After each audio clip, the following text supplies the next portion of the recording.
Okay, good afternoon, conservation districts and land trusts and watershed councils. My name is Vanessa Green. I'm the executive director of the Network of Oregon Watershed Councils, and I'm here to welcome you today on behalf of the Oregon Conservation Partnership. That includes my organization and also the Coalition for Land Trusts and the Oregon Association of Conservation Districts. Today, we are featuring two of our content experts to talk about potential funding pathways for councils, districts, and land trusts. I will go ahead and introduce our speakers and let them take over. For you guys, please keep in mind it's best to stay muted during the presentation. We can do questions after both presenters have spoken. And we are recording this session and we will post it onto the Oregon Conservation Partnership website, which I will post into the chat for you below. If you have any questions for me privately, please feel free to put them into the chat. Thank you so much. And I am welcoming today Eric Hartstein. He is the legislative and policy coordinator for the Oregon Watershed Enhancement Board. And Gray Wolf is the mitigation specialist, planning and policy unit, aquatic resource management program for the Oregon Department of State Lands. Thank you so much for joining us, and we look forward to seeing your presentation. Thank you, Vanessa. It's great to be here. Welcome, everyone. Thanks for joining us on this spring break. So glad you could make it, that you took the time out of your regularly scheduled lives to be here and tune in. So Eric and I are going to be talking about, our title for the presentation is Potential Funding Pathways. And, we probably should have put in there funding and collaboration pathways.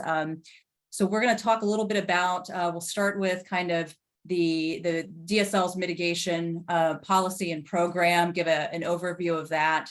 And then we'll kind of go into some of the use of funds that DSL could provide to folks to put some projects on the ground in collaboration with potential funds from OWEB. We'll roll into, Eric will take over and talk about how OWEB grant funding relates to compensatory mitigation.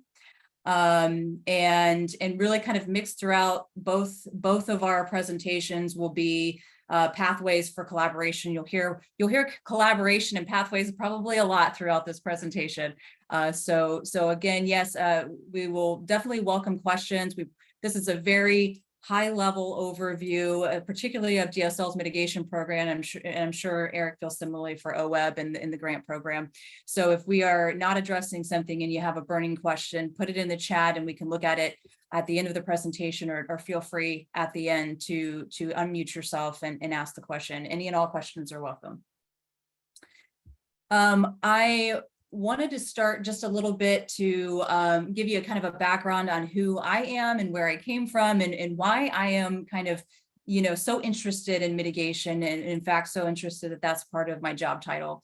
So I started with DSL back in 2019, but I came to DSL from various backgrounds and more in the state of Ohio.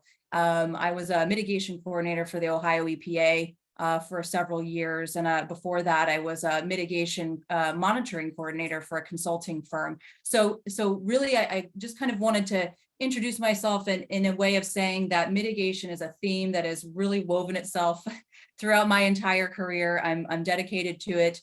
I really, look for any avenues to collaborate with folks like yourselves to better the process of mitigation, find potential collaboration pathways and funding pathways for getting great projects on the ground.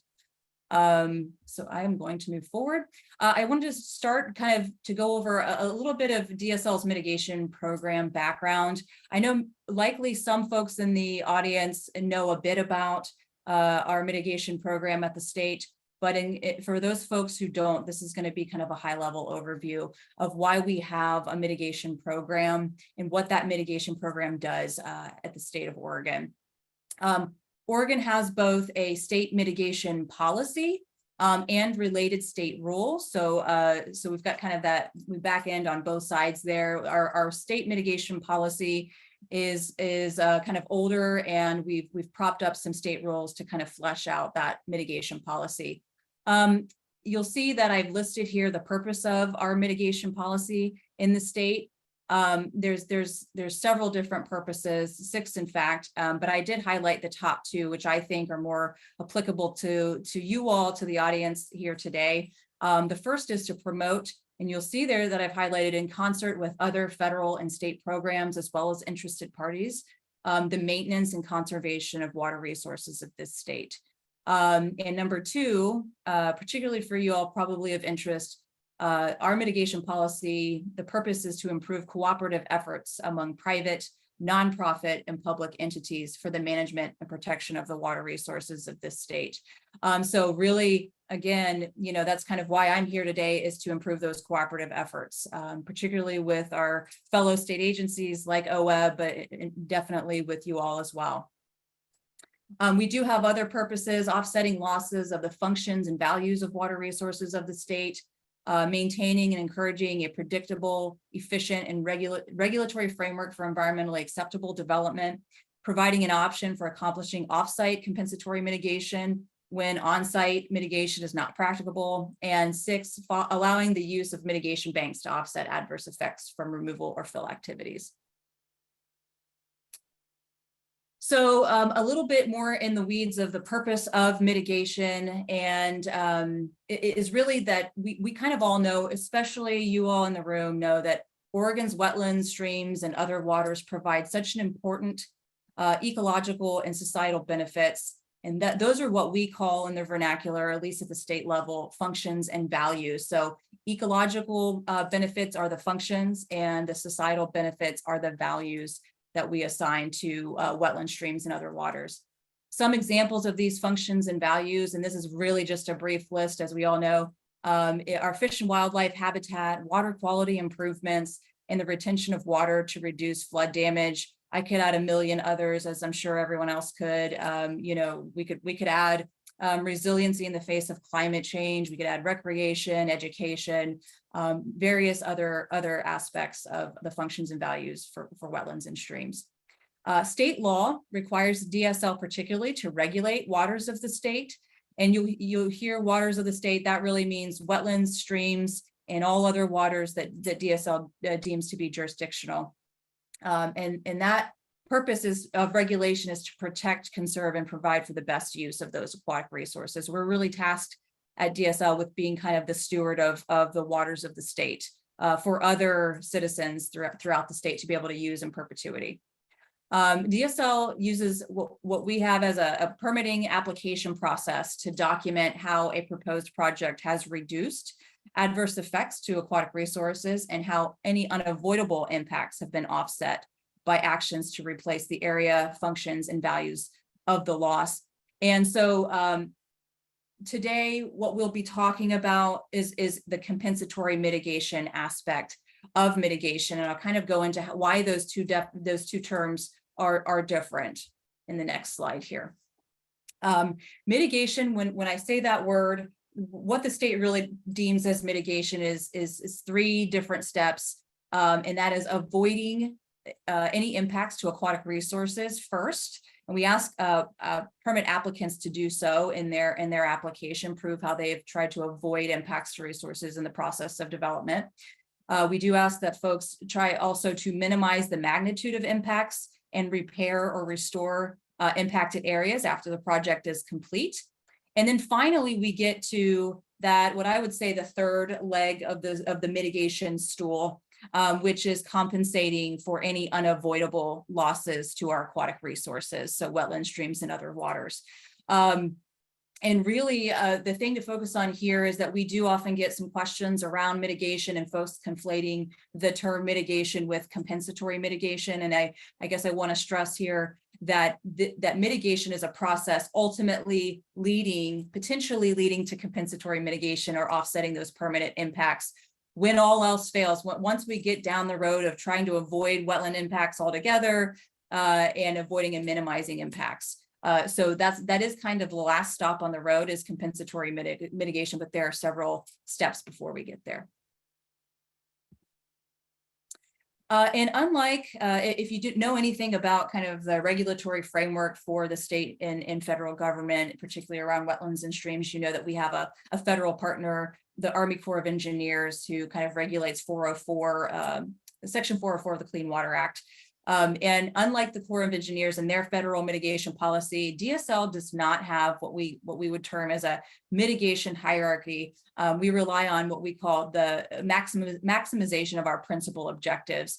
And so let me tell you a little bit about what a mitigation hierarchy is. That is basically a hierarchy of a preference of how permanent impacts are offset, what kinds of projects are able to offset those impacts. And for the Corps of Engineers, they start with their preference of mitigation banks, and then it's permittee responsible mitigation on down the line. DSL does not have that preferential reliance on mitigation banks first to offset impacts. We rely on our principal objectives, which are in state rule to replace functions and values lost at the impact site, provide local replacement for locally important functions and values, enhance, restore, create, or preserve waters that are self-sustaining, ensure ecologically suitable siting for compensatory mitigation, and minimization of temporal loss.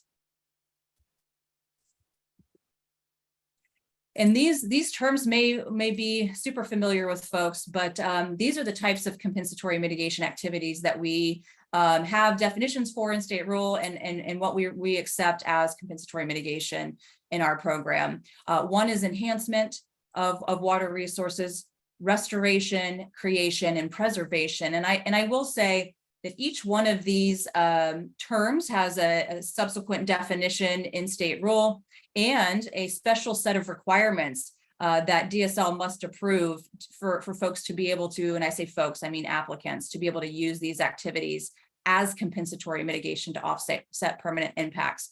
For example, enhancement as a mitigation activity really applicants would need to prove up that there was some kind of a hydrologic degradation to existing wetlands, and that compensatory mitigation activity would indeed reverse hydrologic degradation to be able to utilize enhancement as a compensatory mitigation activity. Restoration, for example, applicants would need to prove that there once was a wetland or water of the state in the area that compensatory mitigation site is proposed. Typically for wetlands, folks would need to prove up that there's, for example, hydric or wetland soils still remnant on a property to be able to utilize restoration as a compensatory mitigation activity. And then on down the line, there are certain other special requirements for creation and preservation.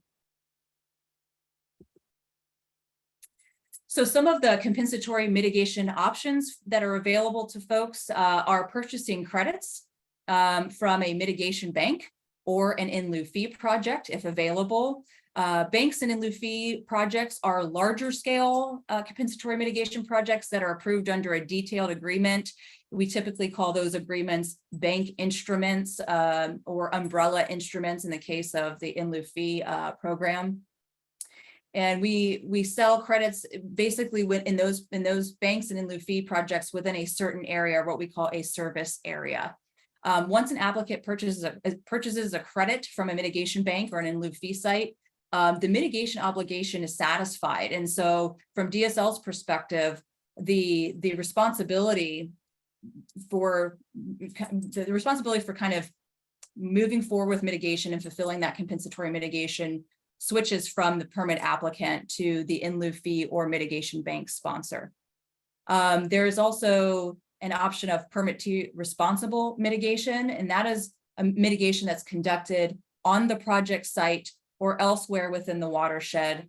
And in that scenario, the mitigation obligation remains with the permit holder, and so it's not transferred to the mitigation bank sponsor or the in lieu fee sponsor. And in that scenario, we typically, as with banks and in lieu fees, require financial security or a performance bond to ensure compliance.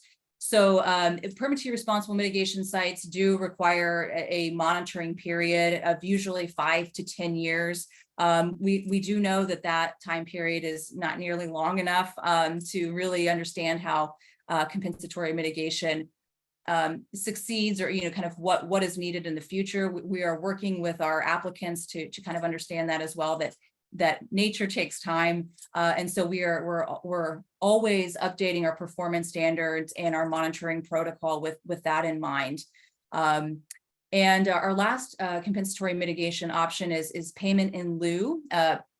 So in that kind of scenario, payment is made to DSL in lieu of mitigation by any other means described above. The special note for the payment in lieu is that it is not a core approved program and will not satisfy federal mitigation obligations.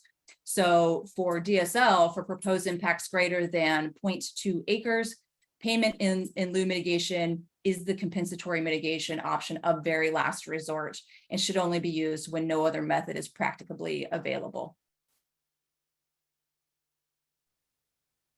So a little bit kind of more into the weeds of what payment in lieu mitigation involves.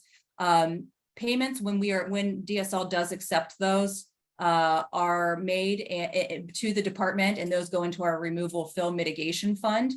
And then in that way, just as like with a bank sponsor or an in lieu fee sponsor, the responsibility of executing that compensatory mitigation gets shifted from the permit applicant to the Department of State Lands itself. And DSL is then responsible for fulfilling the mitigation obligation for stream and wetland impacts, and therefore maximizing those principal objectives that I just mentioned. DSL tracks funds as we receive them by administrative basins that are set up by the Water Resources Department. And we track type of aquatic resource as well, so that we can provide some level of matching when we ultimately are able to kind of fund up a basin and get a project on the ground. A caveat also with payment in lieu, there's a bunch of them, is that folks cannot use payment in lieu as compensatory mitigation if they are proposing impacts to aquatic resources of special concern. And that's what those ARSCs are, that acronym there. Aquatic resources of special concern are those resources that, as the name suggests, they are very rare ecosystems through habitat degradation or fragmentation, or they're just naturally rare. I could think of an example would be oxbows, off-water habitats, vernal pools, tidal spruce swamps, things like that. Applicants cannot impact those and then therefore offset with payment in lieu and mitigation. Mitigation for those types of resources must be the same type of resource. So here's kind of where I'm going to shift a little bit and get into how kind of, as DSL sees it, some potential funding and collaboration pathways with Oregon Department and OWEB and with you all on the line now. Some of the emerging needs that we see in our mitigation banking in lieu fee and permit to responsible mitigation activities is really the need for long-term stewardship of these sites. Stewardship entities are very few and far between in Oregon. And so we're constantly kind of reaching out to folks like yourselves to kind of spread the word that we are in need of securing some more entities that would be willing to do long-term stewardship activities on these sites. Additionally, we have requirements that mitigation banks and lieu fee sites and sometimes permit to responsible mitigation sites have conservation easements, at least deed restrictions. That's kind of baseline protection mechanism. But for mitigation banks and our in lieu fee sites, we require conservation easements for the newer sites. And so it would be wonderful to find potential collaboration pathways with either OWEB or or folks on the call and others to see who might be able to hold those conservation easements on the sites. A property ownership is another. So for example, if we indeed had a public entity that would take over outright ownership of a mitigation, a closed mitigation site, then we may be able to kind of substitute a conservation easement in that regard with public ownership and a long-term management plan. So there's an option there. But I really want to hover around the last 2 points for some I think where rubber can meet the road here is really funding large scale multi-purpose projects. And we hear often, for example, from small municipalities and communities throughout the Willamette Valley who are struggling to find available sites for their compensatory mitigation options. They are struggling to kind of, develop in and expand their urban growth boundaries. They want to attract development, and they are, trying to figure out how to handle that compensatory mitigation that would necessarily come along with developing some of their farmed wetlands that have been farmed through time.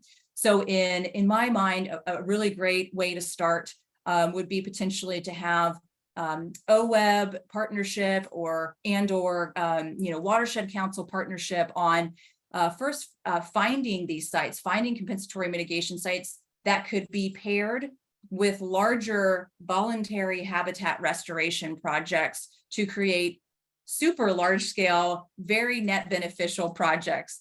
And so that's kind of the way that I see it, is that there's a need to kind of marry compensatory mitigation with voluntary habitat restoration. I think it'd be a kind of a slam dunk to get a larger projects on the ground to benefit Oregon's watersheds. So talking a little bit about payment in lieu specifically, I mentioned for mitigation banks in lieu fee and permittee responsible on the slide before, but for payment in lieu, it's a little bit of a different pathway for collaboration. PIL stream and wetland dollars could be utilized, I think, in conjunction with OWEB grant dollars to fund large-scale habitat improvement projects. But DSL is open to other sources of collaborative funding and expertise. I do have a link there to DSL's grant program. I think that that's important for folks in the room to hear today and folks that will be listening in later. DSL does have a grant program, and the last solicitation that we had was last year. That grant program is basically how we utilize all that PIL funds and those funds from those basins that we collect money from for compensatory mitigation. And that is, the grant program is how we fund up and award a grant amount to folks to actually put in to kind of establish those compensatory mitigation projects. The link is there. It gives all the fact sheet, gives all the information you need with some contact information as well. But yeah, it's a great program, and we historically, because of staffing, we kind of have not been able to kind of see this through, and we've really got some removal fill fund, mitigation fund dollars sitting in several basins that we would like to have spent on some really great compensatory mitigation projects that could be paired with voluntary habitat restoration projects. And I'm listing here just a few of our resources in case you're interested. DSL's mitigation webpage, where you can learn a lot more about mitigation, is listed here. I also have a link to our removal fill guide. It is really, we just revamped it. So it's a wonderful one-stop shop if you're ever wondering kind of, more about, the ins and outs of our removal fill law, our process, and kind of how everything works together. And then I do have a link here to DSL's bank and in lieu fee map. That's a cool mapper that we're also working on updating, and it can provide you the location of mitigation banks and in lieu fee projects, so you can kind of zoom around. Most of our mitigation banks and in lieu fee projects are on the west side of the Cascades. We don't have a lot on the east side, but we're always looking for potential to add more mitigation sites as we can, as the need arises. And this is a really just a shameless plug for myself. I know I mentioned it briefly in a previous slide, but we really are hearing a lot from our mitigation bank sponsors that have mitigation banks on the ground, older mitigation sites and newer, that there is kind of a need to be creative about reaching out to folks who have the capacity and expertise to steward mitigation banks in perpetuity in the long term. So if you are an organization or of someone that would be interested and has the capacity and expertise to manage natural resources, wetland streams, old mitigation projects that are now kind of in their long-term management phase. They've, they have their conservation easement or deed restriction, and they really just need some stewardship. Please do not hesitate to contact me. And with that, I am going to turn it over to Eric. Great. Thank you, Gray. That was really informative. I learned so much each time we meet. So for those that joined a little bit late, my name is Eric Hartstein with the Oregon Watershed Enhancement Board. I'm the board and legislative policy coordinator, and really happy to be here today. Get back a slide here. I guess harking back a little bit to what Gray was saying on mitigation and compensatory mitigation, I'm probably guilty of conflating the two. And as I walk through the presentation, when I say mitigation, really meaning that compensatory mitigation piece that Gray was talking about. So I'll walk through OWEB's mitigation policy this afternoon and touch on some scenarios and examples pulled almost directly out of our mitigation policy, which if you're interested, you can find it on OWEB's website, or if you simply just search for it on your favorite search engine. And I should say, I saw Linda Replinger arrive on this Zoom call, and want to give out major shout out to Linda, as she took my pretty basic looking presentation and made it look much, much better. So thank you, Linda. So to kick things off, back in 2004, so almost 20 years ago, the OWEB board adopted a rule saying that the board will not consider a watershed improvement project constructed solely to comply with the state or federal agency enforcement order, legal judgment, or mitigation requirement. So the intent of that administrative rule is to fund voluntary, proactive watershed improvement projects that aren't specifically required by the state or federal government.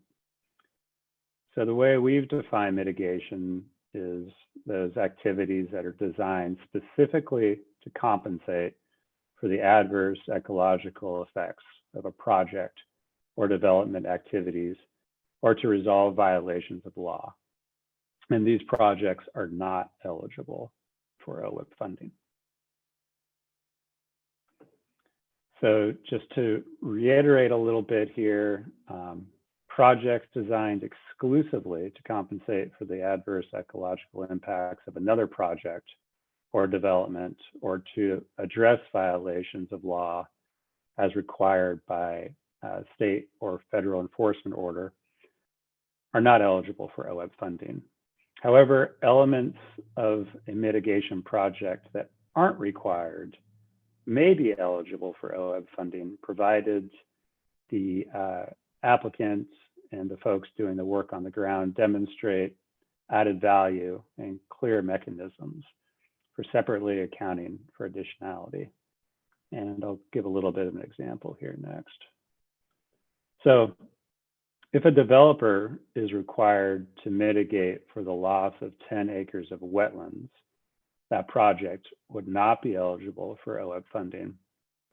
But if the developer was working with an eligible OWEB applicant and landowner who is interested in restoring 15 wetland acres, the developer could pay for 10 restored wetland acres, and OWEB funding could be used to restore the remaining 5 acres.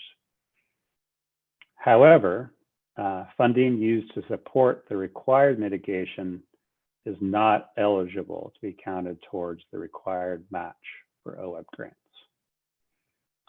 So if the developer spends $200,000 to restore 10 wetland acres in this example, for mitigation.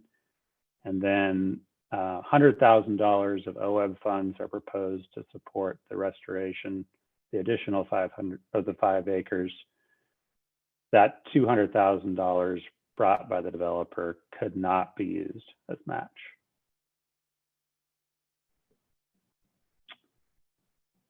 Now, projects designed to comply with state or federal law, but where no specific mitigation requirement, judgment, or enforcement order exists, are eligible for OWEB funding.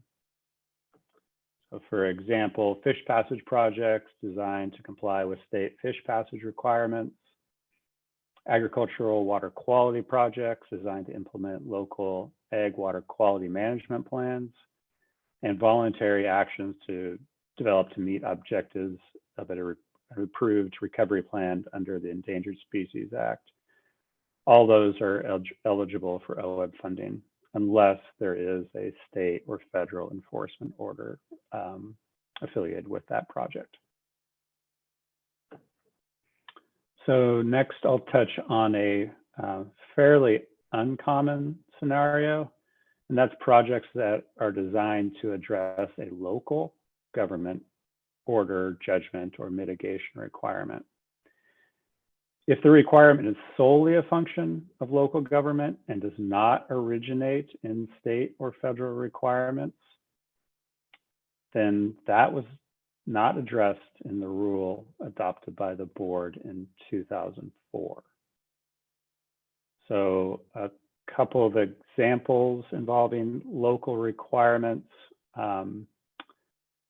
A wetland mitigation required as a condition of local government development permit, because that mitigation is required under Oregon's removal fill laws, then that project would not be eligible for OWEB funding.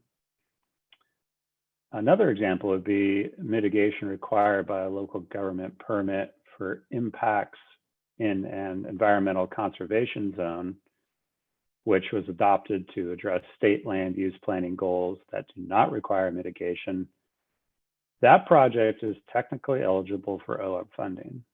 And I would say though, I would caution that it's likely that this would not be a very high priority for funding by our technical review teams or the OWEB board.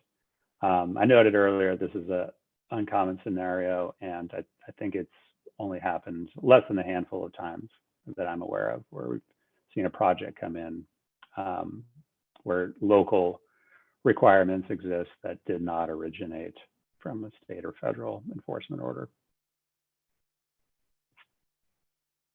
So habitat conservation plans are planning documents designed to accommodate economic development to the extent possible by authorizing the limited and unintentional take of listed species when it occurs incidental to otherwise lawful activities.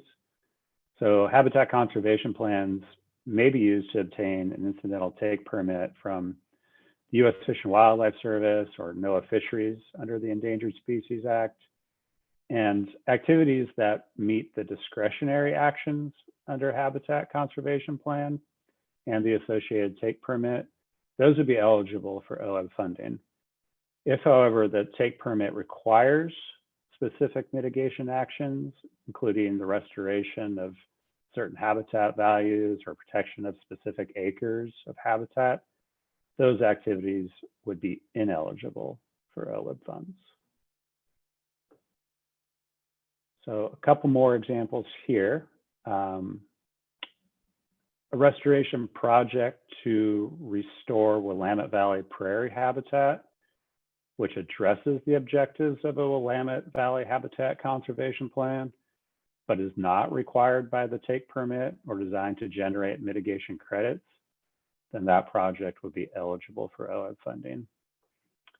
If a restoration project is required to mitigate, for example, 3 acres of Willamette Valley prairie habitat under a habitat conservation plan and a take permit, then that project would not be eligible for OWEB funding. So mitigation or or settlement funds. This is where a legal judgment includes the creation of a fund for habitat restoration or protection purposes, but does not identify specific restoration or habitat mitigation projects.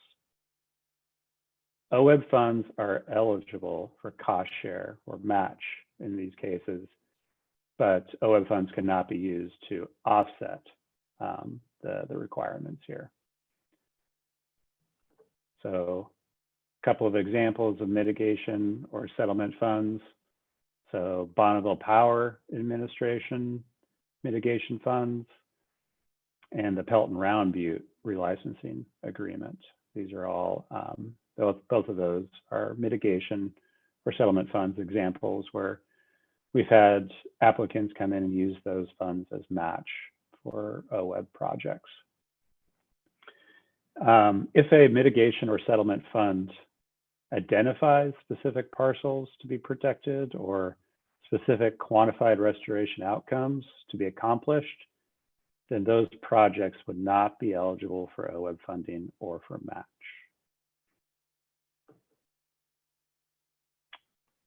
For wetland mitigation banking, OWEB funds are not eligible to be used to establish a mitigation bank to offset permitted environmental alterations.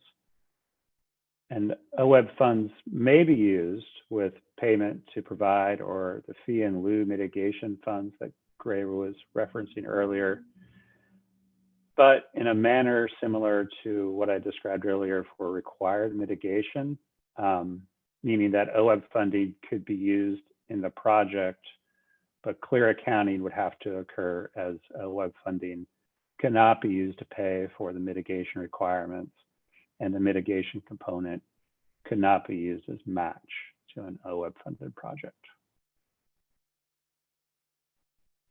So wetland mitigation banking example here.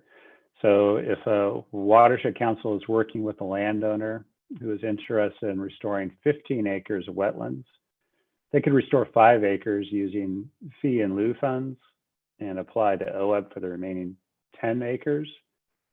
The acreage restored with OWEB funds cannot be used to establish a mitigation bank or generate mitigation credits, and there must be an accounting for the habitat values achieved through each funding source.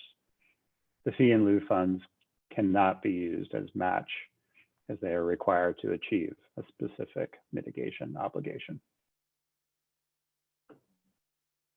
And finally, some other funding situations when it comes to mitigation, conservation banking. So conservation banks are permanently protected lands that are managed for threatened, endangered, and other at-risk species. These conservation banks offer landowners incentives to protect habitat, including selling habitat or species credits to parties who need to compensate for environmental impacts. OWEB policy is to treat these banks on a case-by-case basis. However, a good rule of thumb is to always keep additionality in mind, meaning that OWEB funds must be used for a purpose that is additional to the habitat benefits provided by the conservation bank. And similarly, with other ecosystem marketplaces, for example, carbon credit programs, OWEB funding must generate additional habitat benefits through a clear system of accounting. This is to avoid double counting of acres. So with that, I will stop and see if there's any questions for Gray or myself.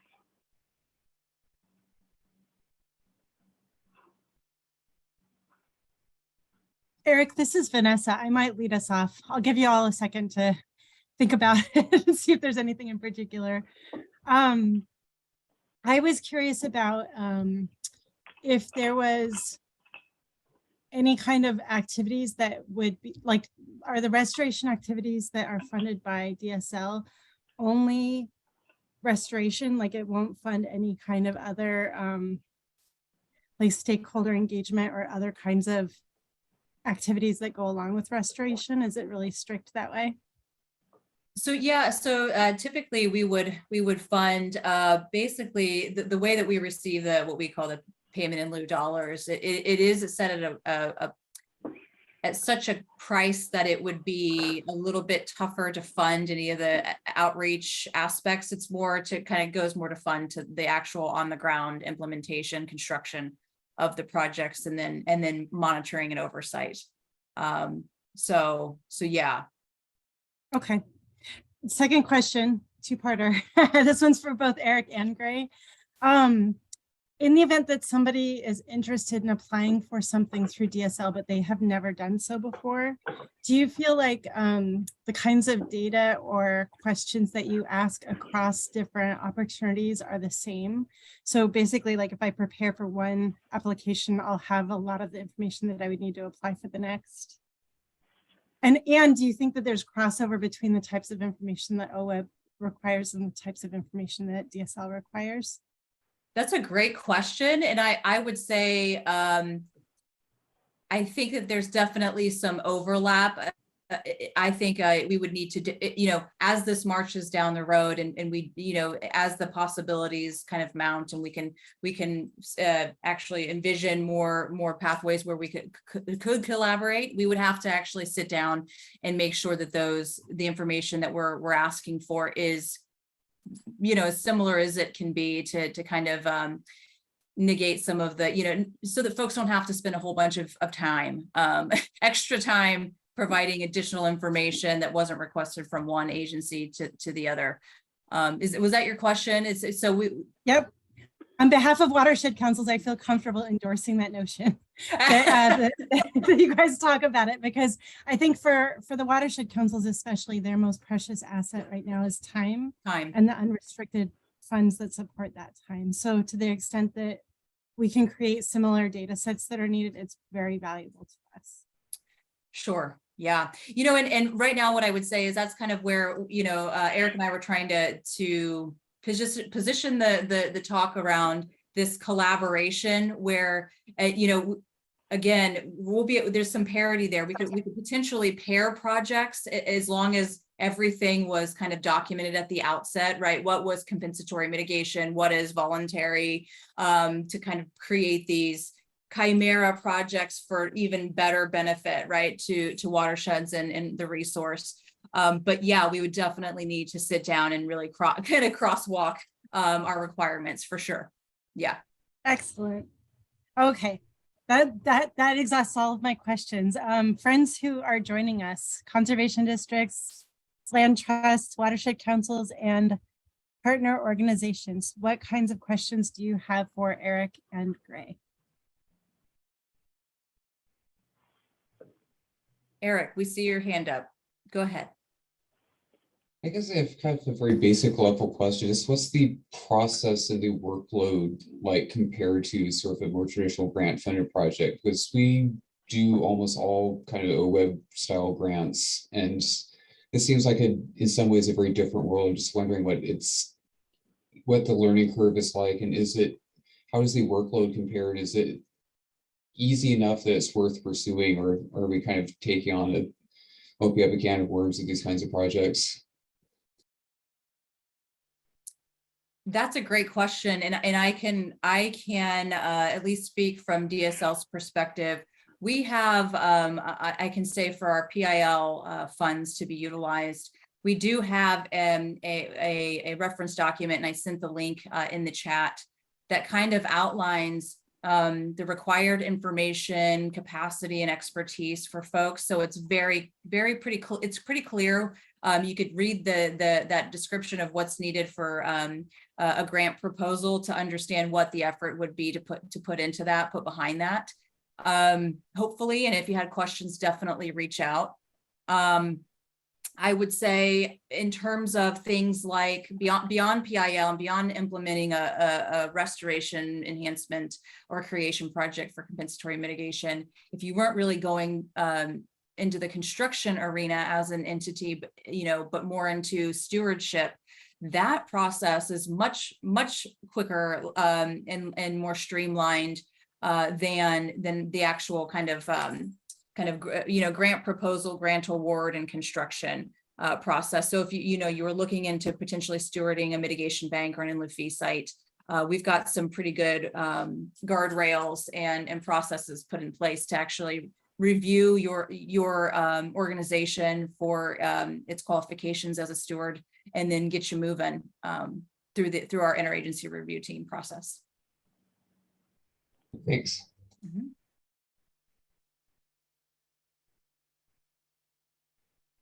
I just had a quick question, or I don't know, maybe silly. Are there like past projects that have occurred that can just review that have been successful in what you're asking or what you're talking about on this presentation? Yeah, so I would say that's the best example that at least I can think of is some of our in lieu fee projects, and we could certainly share information if anyone is interested in those projects. Those projects were jointly funded by various governmental entities, and in those instances, it is kind of, they were created based almost exactly like what the projects that we're talking about today. They're kind of a mixture of compensatory mitigation, voluntary habitat restoration, and then the project partners like OWEB, the Nature Conservancy, U.S. Fish and Wildlife, and Department of State Lands funded those projects in different proportions, but at the outset, everyone kind of understood the separate pieces of the pie, basically, so that there wasn't any overlap, and OWEB was not funding compensatory mitigation, right? So and how that works is ultimately DSL, the amount that DSL puts into those projects to fund those and stand those up, a proportion of that gets converted into compensatory mitigation credits that we can therefore utilize and sell as mitigation credits to offset impacts to aquatic resources. That's awesome. Thank you. I appreciate that. Mm-hmm. So yeah, if you're interested in lieu fee projects and kind of what the history of those and what it took to stand those up, definitely reach out. Yeah. Okay.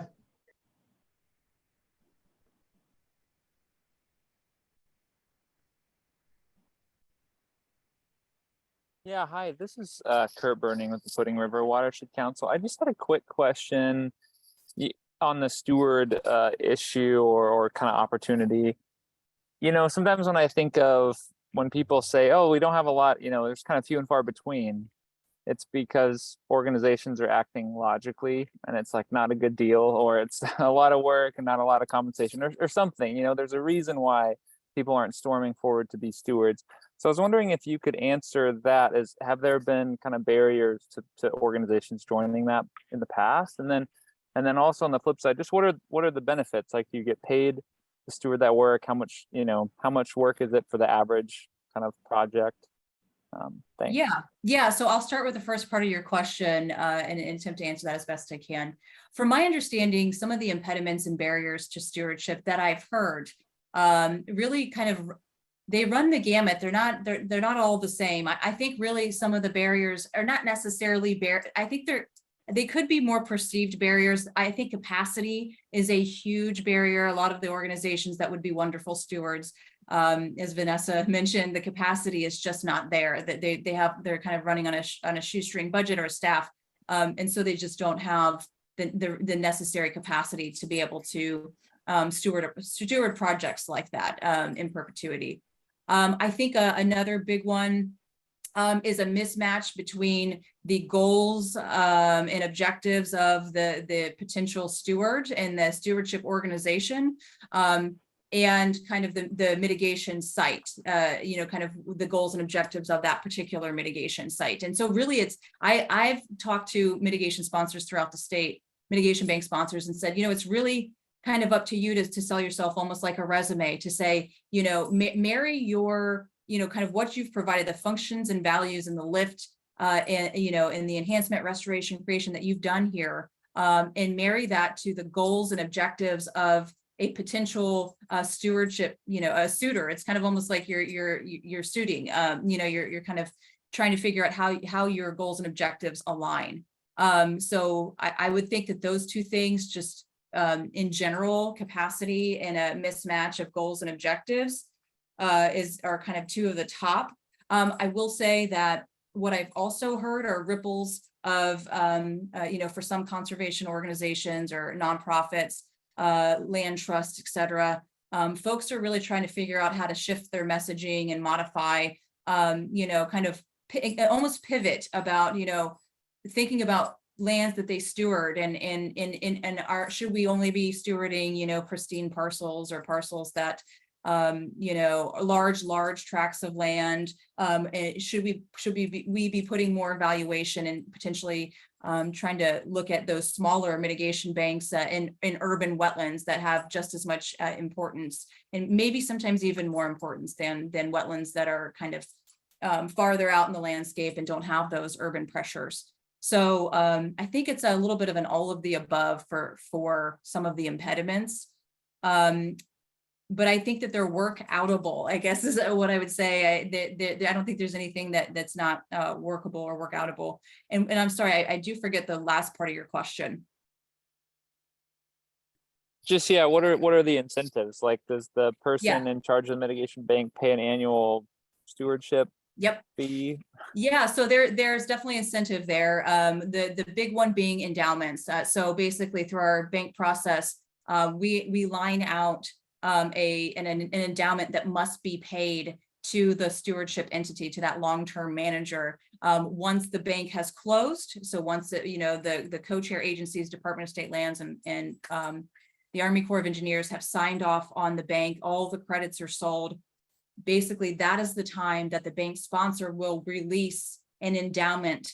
And sometimes it's a lump sum, sometimes it is to be paid in increments through time, but that gets decided between the sponsor and the potential steward early on in the game, so that there's no surprises. But yes, there's definitely a large sum of money that is involved in stewardship.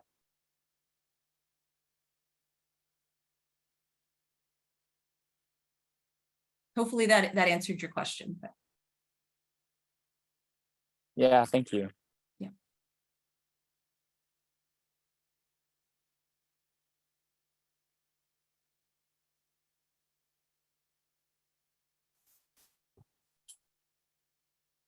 Vanessa, you are still muted. Man, that is my trick. I am so sorry. Eric and Gray, would you both be able to put your email addresses into the chat? Sure. And then if people have questions that they were shy to ask, they can ask you directly. And if you all are like me and you only think of the question like 20 minutes later, then you can ask them later. Are there any remaining questions now? Any bold people that have things to say? Out of curiosity, is there anybody on the call now who has applied for DSL funds before? And if so, if they're willing to share what it was like for their organization?